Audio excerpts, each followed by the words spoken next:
Hey guys, in this video we are going to show you how to open a Capitec Business Account. If you are looking to manage your business finances efficiently, opening a Capitec Business Account is a simple and convenient way to do so. With just a few steps, you can get your business account up and running.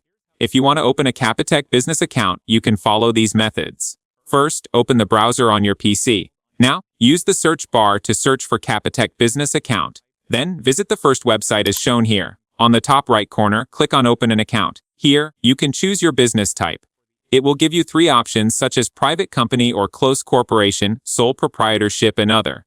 For demonstration, I have selected sole proprietorship by clicking on Get Started.